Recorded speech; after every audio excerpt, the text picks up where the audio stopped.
അതുകൊണ്ടാണ് ഈ വാർത്ത വായിച്ചപ്പോൾ ഇവിടെ ഒന്ന് ഇത് പറയണമെന്ന് തോന്നിയത്. അങ്ങനെ വീടിന് ചുറ്റും തിരഞ്ഞ് അവസാനം എന്നാൽ ഈ പ്രത്യേക സാഹചര്യത്തിൽ സ്കൂൾ അധികൃതർ വിദ്യാർത്ഥികളെ അതിനനുവദിച്ചു. ആൻറ്റിബയോട്ടിക് പ്രോപ്പർട്ടീസ് കാണിക്കുന്ന ഒരു തരം ബാക്ടീരിയയെ പക്ഷിക്കാട്ടത്ത് നിന്നും വേർതിരിച്ചു.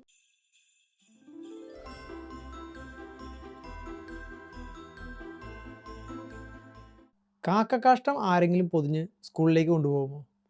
സാധാരണയായി ആരും കൊണ്ടുപോയില്ല. എന്നാൽ അമേരിക്കയിലെ ഷിക്കാഗോയിലെ ഒരു സംഘം മിഡിൽ സ്കൂൾ വിദ്യാർത്ഥികൾ അവരുടെ സയൻസ് ക്ലബിലേക്ക് ചില പ്രത്യേകതരം വാർത്തകളുടെ കാഷ്ടം എത്തിച്ചു. അതിനുശേഷം ഷിക്കാഗോയിലെ വിദ്യാർത്ഥികൾ ഇപ്പോൾ ബോണഫൈഡ് ബയോമെഡിക്കൽ സയൻറ്റിസ്റ്റുകൾ എന്നാണ് അറിയപ്പെടുന്നത്. വിദേശ രാജ്യങ്ങളിൽ എങ്ങനെയാണ് വിദ്യാഭ്യാസം പുരോഗമിക്കുന്നത് എന്ന് കണ്ടപ്പോൾ അത്ഭുതം തോന്നി. അതുകൊണ്ടാണ് ഈ വാർത്ത വായിച്ചപ്പോൾ ഇവിടെ ഒന്ന് ഇത് പറയണമെന്ന് തോന്നിയത്. നമസ്കാരം, ഞാൻ വിനോദ്. ആരോഗ്യ ഗവേഷണ രംഗത്തെ പുതിയ തരം പ്രവണതകളെ പരിചയപ്പെടുത്തുന്ന ഹെൽത്ത് റിസർച്ച് സ്റ്റോറീസ് ചാനലിലേക്ക് സ്വാഗതം. വീഡിയോ കണ്ട് ഇഷ്ടപ്പെട്ടില്ലെങ്കിൽ ഒരു കമൻറ്റ് പറഞ്ഞിട്ട് പോവുകയാണെങ്കിൽ എനിക്ക് നെക്സ്റ്റ് വീഡിയോ ഇമ്പ്രൂവ് ചെയ്യാനുള്ള ഒരു പ്രചോദനമാകുന്നത്. ഈ വീഡിയോ ഇഷ്ടപ്പെടുകയാണെങ്കിൽ മാത്രം ചാനൽ സബ്സ്ക്രൈബ് ചെയ്യാൻ ശ്രമിക്കണേ. ഞാൻ ഇത്രയും കണ്ടിട്ടാണ് സാധാരണ പോസ്റ്റ് ചെയ്യാറുള്ളത്. നമുക്ക് നേരെ വീഡിയോയിലേക്ക് പോവാം. പക്ഷിക്കാട്ടം കഥയിലേക്ക് തിരിച്ചു വരാം. നമുക്കാദ്യം ഇല്ലിനോയ്സ് സർവകലാശാലയിലെ ഗവേഷകരുടെ മേൽനോട്ടത്തിൽ ഈ വിദ്യാർത്ഥികൾ ആൻറ്റിബയോട്ടിക് പ്രോപ്പർട്ടീസ് കാണിക്കുന്ന ഒരു തരം ബാക്ടീരിയയെ പക്ഷിക്കാട്ടത്ത് നിന്നും വേർതിരിച്ചു. ഈ ബാക്ടീരിയ ഉൽപ്പാദിപ്പിക്കുന്ന ഒരു നാച്ചുറൽ കെമിക്കൽ കോമ്പൗണ്ട് ശാസ്ത്രലോകത്തിന് തികച്ചും പുതിയതാണ്. ലാബിൽ വെച്ചുള്ള പരീക്ഷണത്തിൽ ഈ കോമ്പൗണ്ടിന് ക്യാൻസറിനെ പ്രതിരോധിക്കുന്ന ചില ഗുണങ്ങളുണ്ടെന്ന് അവർ കണ്ടെത്തുകയും ചെയ്തു. പക്ഷിക്കാട്ടങ്ങളിൽ സാധാരണയായി ധാരാളം രോഗാണുക്കൾ ഉണ്ടാകാറുണ്ട്. അതുകൊണ്ട് തന്നെ നഗ്നമായ കൈകൾ കൊണ്ട് പക്ഷിക്കാട്ടം തൊടുന്നത് സുരക്ഷിതവുമല്ല. പ്രത്യേകിച്ച് അമേരിക്കയിൽ ഇപ്പോൾ പക്ഷിപ്പനി പടർന്നു പിടിച്ചുകൊണ്ടിരിക്കുന്ന ഒരു സമയമാണ്. എന്നാൽ ഈ പ്രത്യേക സാഹചര്യത്തിൽ സ്കൂൾ അധികൃതർ വിദ്യാർത്ഥികളെ അതിനനുവദിച്ചു. സയൻറ്റിഫിക് കരിയർ ചൂസ് ചെയ്യാൻ വിദ്യാർത്ഥികളെ പ്രോത്സാഹിപ്പിക്കാനുള്ള 14 ആഴ്ചത്തെ ഒരു എഡ്യൂക്കേഷണൽ ഔട്ട്റീച്ച് പ്രോഗ്രാമിൻ്റെ ഭാഗമായിരുന്നു ഈ കുട്ടികൾ. അതിൻ്റെ ഭാഗമായാണ് അവർക്ക് ഈ ഹാൻഡ്സ് ഓൺ എക്സ്പീരിയൻസ് സ്കൂൾ അധികൃതർ നൽകിയത്. പുതിയ ആൻറ്റിബയോട്ടിക്കുകൾക്കായുള്ള തിരച്ചിലുകൾ യങ് ലേണേഴ്സിനെ ഉൾപ്പെടുത്തുന്നതിന് ഇങ്ങനെ ഒരു സംരംഭം രൂപകൽപ്പന ചെയ്ത് അവരെ സമ്മതിക്കണം അല്ലേ. ഈ പദ്ധതിയുടെ ഭാഗമായി പുതിയ ബയോ ആക്റ്റീവ് കോമ്പൗണ്ടുകൾക്കായി കുട്ടികളോട് അവരുടെ വീടിൻ്റെ ചുറ്റുവട്ടം പര്യവേഷണം ചെയ്യാൻ ഗവേഷകർ ആവശ്യപ്പെട്ടു.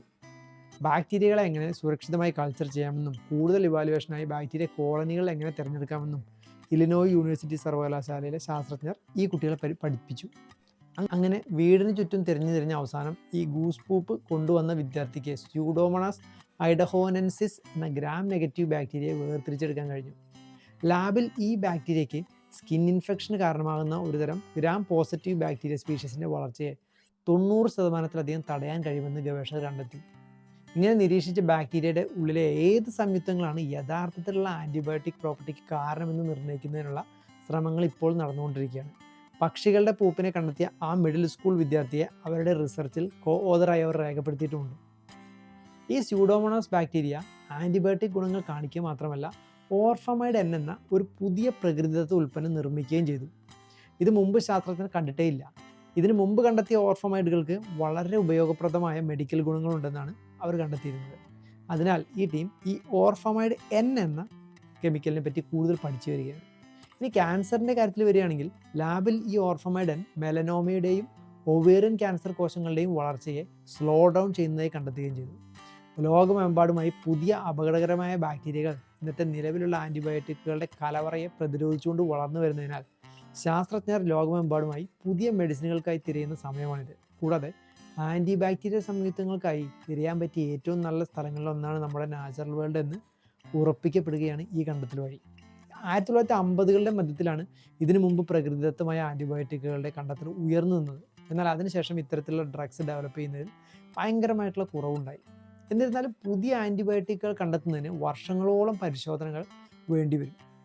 പരാജയ നിരക്ക് വളരെ കൂടുതലാണ് ഇത്തരം ഗവേഷണങ്ങളിൽ. ഷിക്കാഗോയിൽ ശേഖരിച്ച 14 എൻവയോൺമെൻറ്റൽ സാമ്പിളുകളിൽ 1 മാത്രമാണ് ആൻറ്റിബയോട്ടിക് പ്രവർത്തനത്തിൻ്റെ തെളിവുകൾ കാണിച്ചത്. അതുകൊണ്ട് ഇത് ഭാവിയിലെ ഗവേഷണത്തിൽ നിലനിൽക്കുമോ എന്ന് നമുക്ക് ഇപ്പോൾ പറയാൻ കഴിയില്ല. ആൻറ്റിബയോട്ടിക് കണ്ടുപിടുത്തങ്ങളെക്കുറിച്ച് നമ്മുടെ അടുത്ത തലമുറയെ ആവേശഭരിതരാക്കുക എന്നത് നമുക്ക് അത്ര എളുപ്പമുള്ളൊരു കാര്യമൊന്നുമല്ല. പക്ഷേ അവരുടെ ഈ സമീപകാലത്തെ വിജയം കാണിക്കുന്നത് ഇതുപോലുള്ള ഹൈ എൻഡ് നാച്ചുറൽ പ്രൊഡക്ട്സ് പോലും വേണമെങ്കിൽ കണ്ടെത്താൻ നമുക്ക് വിദ്യാഭ്യാസ പരിപാടികൾ സമന്വയിപ്പിക്കുന്നതിലൂടെ കഴിയുമെന്ന് ആണിത് തെളിയിക്കുന്നത്. വീഡിയോ കണ്ടതിന് നന്ദി. വീണ്ടും കാണാം.